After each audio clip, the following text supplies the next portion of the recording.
Grandpa stepped in after Dad threw food at me on stream. "Give your brother the apartment," he yelled. But Grandpa took my side and kicked them out. Now they're begging. I was halfway through folding laundry when my phone rang. Unknown number. Normally I let those go to voicemail, but something made me pick up. "Come home for dinner tonight," my mother said. Just that. No hello. No how are you. Her tone was flat, like she was reading off a list. I paused. "Hi, Mom." 6 o'clock, she said, and then the line went dead. I stood there staring at the screen for a long time, phone still in my hand. I hadn't heard her voice in almost a year. Not since the day I walked out of that house. "My name is Daniel Cross. I'm 27 years old. I live alone in a modest 2-bedroom apartment in Reno, Nevada, and I work as a mechanical engineer for a small solar company. Nothing flashy, but it's mine. The apartment, the job, the peace, it's all mine. I worked damn hard for that quiet." So when my mom called out of the blue, just that sentence, "Come home for dinner tonight," it felt like someone had kicked my stomach in. I knew what that house was like. I knew what I was walking back into. Ryan would be there. My younger brother, the golden child, the online star, the one they all seemed to revolve around. The day I moved out was the day I realized they didn't see me anymore. Not really. Just Ryan's older brother. The one who worked a boring job. The one who paid his own bills and kept to himself. The afterthought. I sat on the edge of my couch, trying to tell myself maybe things were different now. Maybe this was just a dinner. Maybe this was their way of reaching out. But my gut told me otherwise. Still, I grabbed a mixing bowl and started pulling ingredients for my rosemary bread. The recipe was one I only made for people I cared about. I hadn't made it in a while. I figured if there was any chance this was a peace offering, I'd extend my own. By 5:30, the bread was done, golden, crusty, warm. I wrapped it in a towel and slid it into a basket. One last look in the mirror. Button-down shirt, clean jeans. Not too formal. Not too casual. I got in the car. The closer I got to the house, the tighter my chest felt. The same street I'd ridden my bike down as a kid. The same cracked sidewalk that Ryan had once tripped on and cried until Mom ran out barefoot. Except now it felt like enemy territory. I pulled into the driveway and stared at the porch light glowing yellow in the dusk. For a moment, I just sat there, gripping the steering wheel, trying to remember why I came.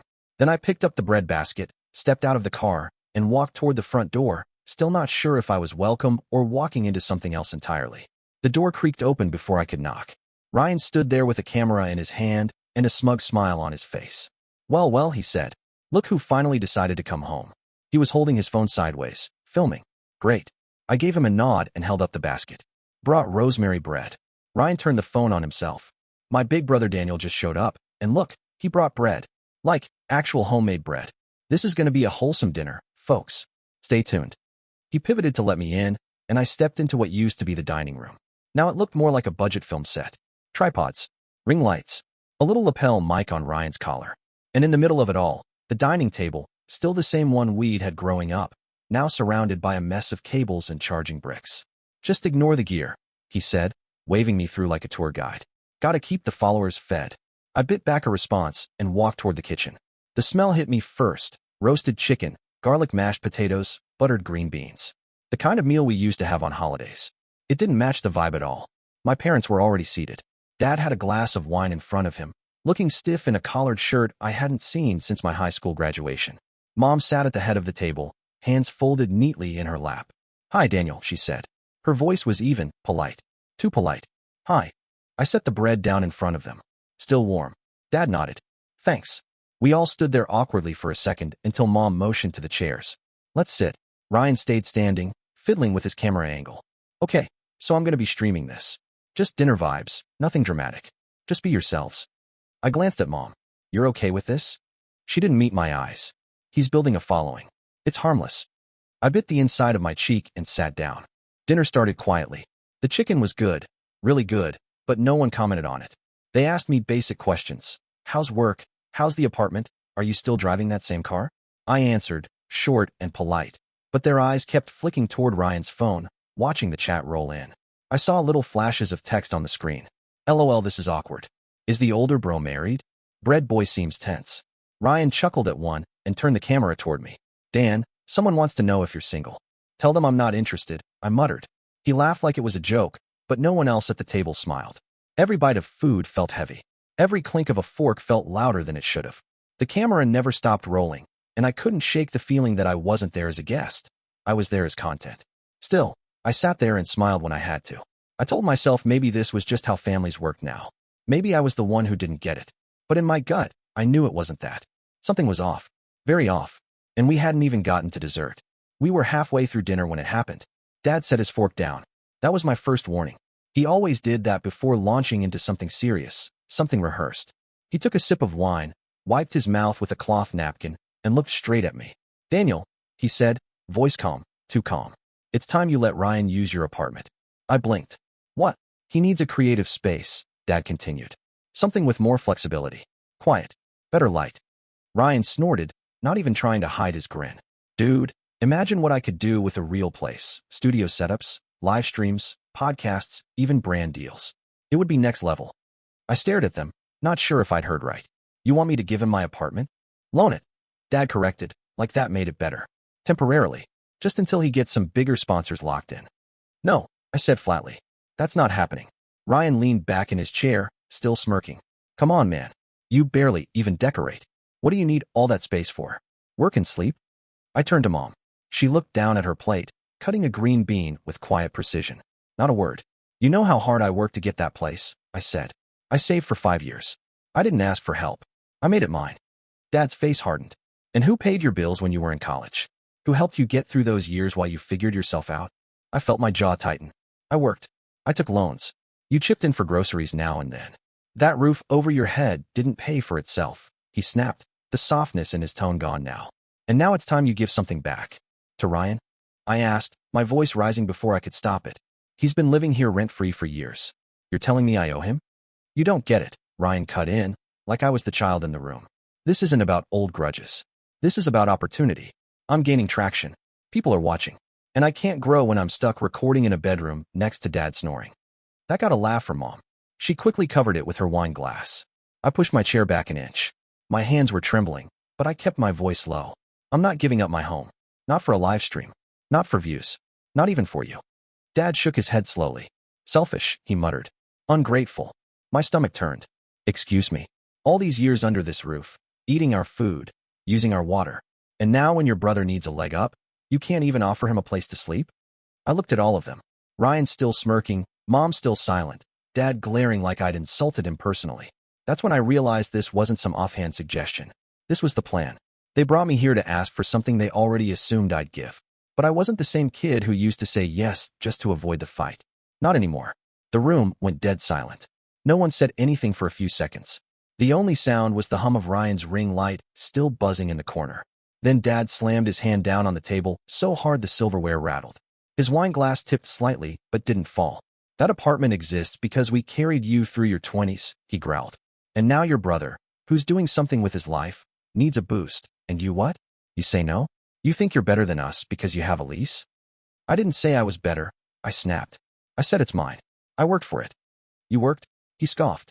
You tinkered with machines for a paycheck. Ryan built a business out of nothing but a camera and charisma. That's when Ryan turned the camera on himself again. Guys, this is wild. I wish you could feel the tension in here. Daniel's going full villain arc. Stop filming me, I said. My voice was sharp now. It's a public conversation, bro. You came here willingly. I stood up, pushing my chair back. This is insane. I came here thinking we were just having dinner. Well, maybe you should have stayed gone, Ryan muttered. I looked at Mom, one last time. One last chance. She kept her eyes on her plate. I nodded to myself and started to walk toward the door. That's when it happened. A plate flew past me. It smashed into the floor near my feet, scattering spaghetti, red sauce, and shards of ceramic across the hardwood. The scent of garlic hit me at the same time the heat did. I looked up, stunned. Dad was standing, chest heaving, hands still clenched from the throw. You little ingrate, he barked. You think you can just walk away after disrespecting me in my own house? I looked down at my shirt. Red sauce across the buttons, staining the pale fabric. Ryan, still filming, turned the camera toward me. This is crazy. My followers are gonna lose it. That was it. I reached out, grabbed the tripod with one hand, and knocked it down in one swift motion. The camera hit the floor with a hard plastic thud. Ryan jumped up. What the hell, dude? That's a $1,000 setup. You can afford that, right? I shot back. You're a creator. Create another one. He stepped toward me, full of fake rage. You're just jealous. Always have been. Washed up big brother with a boring life and nothing to show for it. I took a deep breath, trying to keep my voice level. I'm not jealous of a guy who thinks clout is currency. In the corner, Mom still hadn't moved. Not a word. Not even a look. And that was the moment I finally understood. Nothing I ever did would be enough in this house. And maybe it never had been. Before anyone could say another word, the kitchen door creaked open. "Marcus," a voice said, deep, calm, with just enough steel in it to quiet the air. I turned. There stood my grandfather, Harold Cross. White hair combed back, same denim jacket he'd worn for the past 10 years. He was holding a dish towel in one hand, and in the other, a first aid kit. "Jesus, Dad," my father muttered, startled. "What are you doing here?" "I live here," Grandpa said flatly. "Remember?" It hit me then. Of course. The house still belonged to him. After Grandma passed, he never gave up the deed, just let my parents take over the day-to-day. But legally, this was still his. He walked toward me slowly, eyes locked on mine. When he got close, he didn't say anything. Just opened the kit and gently pulled out some wipes. "Turn your face a little," he said. I obeyed, silent. He dabbed at the side of my face, where a bit of red sauce had splattered near my jaw. His hands were steady, but I could feel the tension in them. When he finished, he turned to my father. "I saw the whole thing," he said. "Heard it too." Dad opened his mouth, but Grandpa held up a hand. "Don't." Not one word. Ryan muttered something under his breath. Grandpa turned on him next. "And you? Put the damn phone down." Ryan bristled. "I'm not a kid, you can't." "Now." Ryan sighed and shoved the phone in his pocket. Finally, the room fell into that heavy kind of silence. Not awkward, just full of things no one wanted to say. Grandpa turned to me. "You all right?" I nodded once. Then he looked at my mother. "Grace, anything to say?" She looked startled, like someone had called on her in class. I didn't know it would go like this." "You didn't stop it either," he said simply. He let that hang in the air. Then, slowly, he walked over to the table and pulled out a chair. Sat down, looked my father in the eye. "Marcus," he said, "you're going to apologize to your son." Dad laughed, dry and angry. "For what? For trying to help Ryan get ahead? For asking Daniel to give a little back after we raised him?" "You didn't ask," Grandpa said. "You demanded. Then you threw a plate at him like a drunk in a dive bar. You humiliated him in his mother's kitchen." "I'm not apologizing," Dad said flatly. Grandpa leaned back. "Then you can pack your things." "What?" "This house," Grandpa said, his voice low, "is still in my name. You forgot that." "I didn't. And I'll be damned if I let this place turn into a circus where people get screamed at for not handing over the keys to their lives." Ryan scoffed. "You're siding with him? Over your own son?" Grandpa's eyes didn't waver. "I'm siding with the only person at this table who hasn't lost his damn mind." For the first time all evening, I felt something shift. The air felt different. Less like walking into a trap, more like stepping out of one. They were gone by Sunday. I stood on the front steps of the house I used to call my parents', watching from the porch as Marcus, Grace, and Ryan loaded up the last of their boxes into the back of my dad's aging SUV. No one spoke much. The only sound was Ryan slamming the hatch shut, muttering about Wi-Fi speeds and trash landlords. Grandpa stood beside me, arms crossed. "Calm as ever. Don't help," he muttered when I started to move toward the car. "Let them figure it out." So I didn't. Instead, I watched my father carry a suitcase that used to be mine, the one I'd taken with me when I left for college. Grace was stuffing kitchen pans into an old laundry basket. Ryan held his prized ring light like it was an infant, carefully laying it across a mound of pillows. They looked like tenants moving out in the middle of the night, not a family. Grandpa's lawyer, a sharp woman named Beth, had shown up 2 days after the incident, papers in hand and expressions colder than her suit jacket. She sat at the kitchen table, dropped a legal folder in front of my dad, and said flatly, "You can either leave peacefully or we start formal eviction." To my shock, my dad didn't argue. Maybe it was shame. Maybe it was fear of losing more. Or maybe he just realized Harold Cross wasn't bluffing. The new arrangement was poetic in a way I never could have planned. They were going to live in my old apartment, the tiny one-bedroom I'd rented after college, the one they used to laugh about. "It's barely livable," Grace had once said when she visited. "A glorified closet." Well, now it was theirs. Beth made sure the lease was updated with Grandpa as the landlord. Rent was fair, technically below market, but strict. Utilities were their responsibility. No streaming setups. No noise complaints. "They're not tenants," Grandpa said when I asked. "They're students. Let's see what they learn."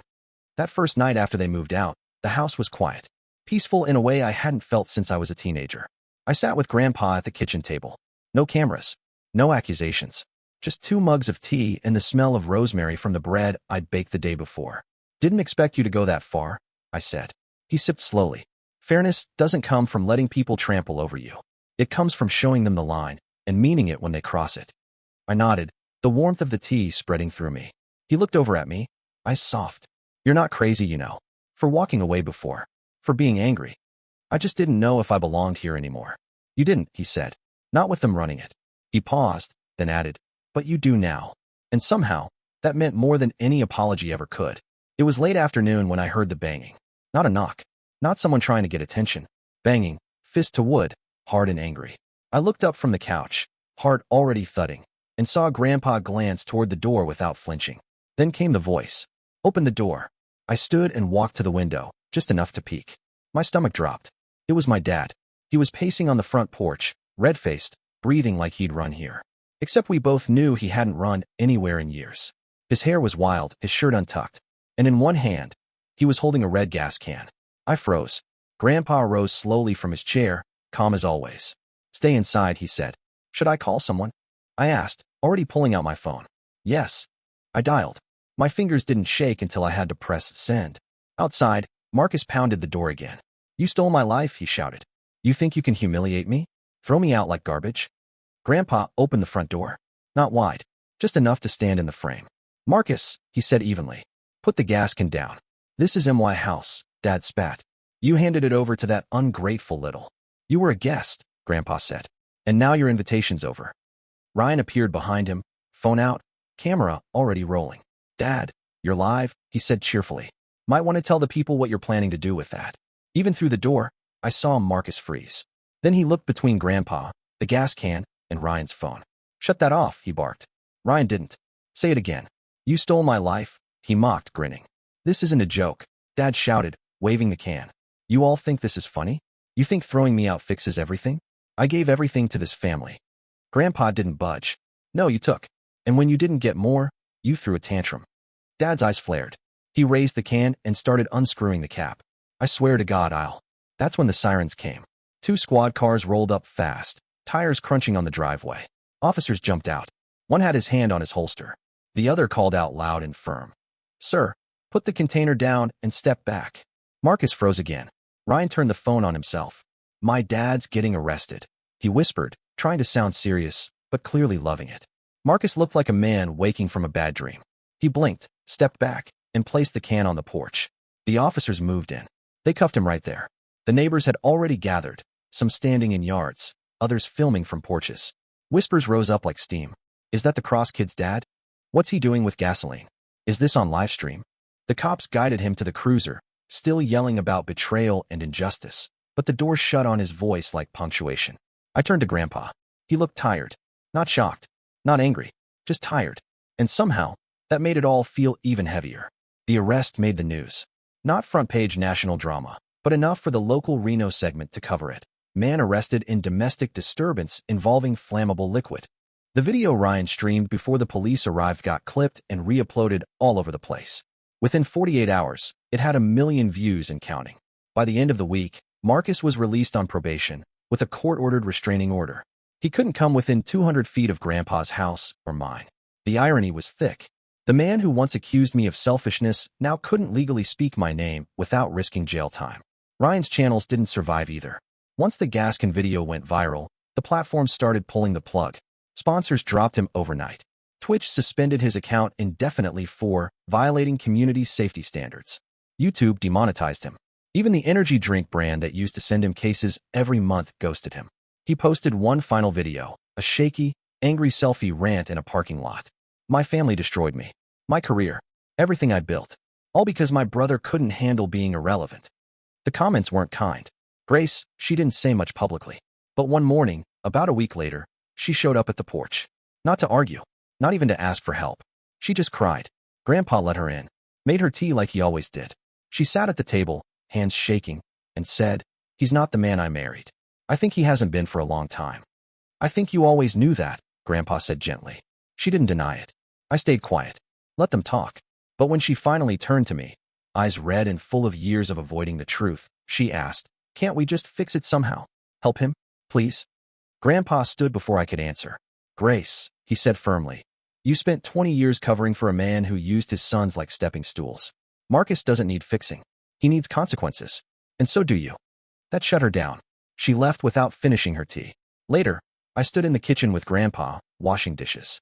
She looked like she was grieving. I said, "She is," he replied, "grieving the fantasy she lived in." The strange thing was, I didn't feel victorious. Not really. Just still. Like someone had finally stopped spinning a wheel I'd been strapped to my whole life. Ryan disappeared from the internet after that. His accounts got nuked. His streams were gone. The noise vanished. And the silence that followed? It was the loudest peace I'd ever known. 1 year later, I stood at the threshold of my new apartment. Top floor, corner unit. Wide windows spilling sunlight across hardwood floors. Bigger than I needed, quieter than I deserved. But it was mine. No echoes of old arguments. No memory of slammed doors or quiet betrayals. I signed the final papers that morning. The keys were warm in my hand, still carrying the scent of the leasing office, coffee, paper, and something like hope. The place was a far cry from my old one. Open kitchen with real counters.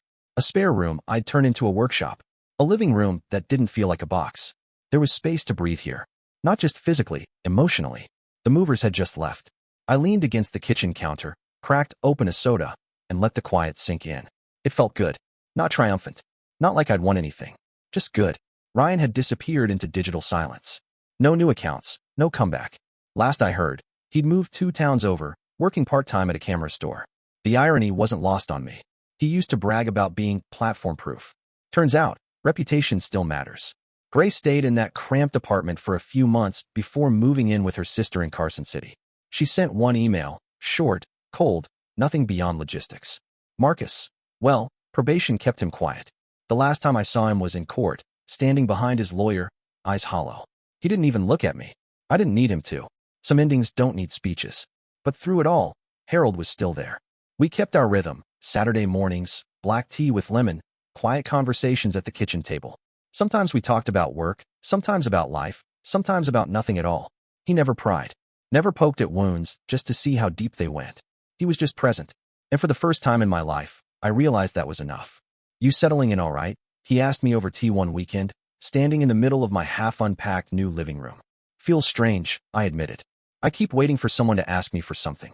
He nodded. Give it time. You'll get used to the quiet. We didn't say anything for a while after that. Just sipped our drinks, watching the trees sway outside the window. Then he added, You didn't just survive this year, Daniel. You changed. They kept you small for a long time. I thought about that.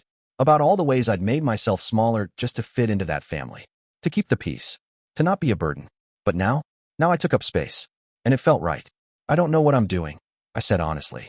But for once, I'm not scared to figure it out. Harold smiled. That's how you know you're doing it right. As the sun slipped lower in the sky, casting gold across the floor, I realized something. This wasn't the end of something broken. It was the beginning of something finally whole.